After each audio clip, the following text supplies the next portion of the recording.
19 days to go until Election Day, and today the race for the White House runs through New York City. Former President Trump will attend the annual Al Smith dinner in Manhattan.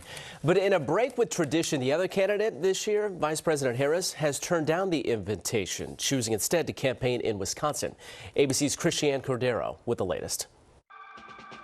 In suburban Pennsylvania Wednesday, Vice President Harris pitched common ground to an audience of mostly Republicans.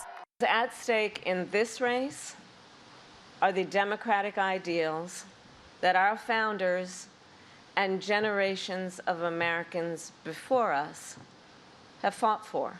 Harris continued to blast Trump as a threat to democracy at the rally and during a contentious interview with Fox News, a network that frequently criticizes her and praises her opponent. You've been vice president for 3.5 years, so what are you turning the page from?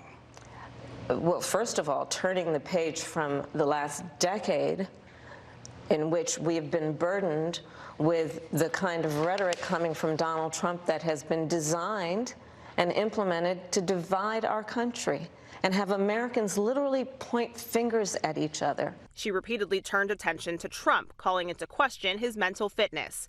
Trump, taking questions from Latino Americans at a Univision town hall, was asked about January 6th and regarding the violent mob that injured police officers, vandalized the Capitol, and called for the hanging of Mike Pence if he certified the election results.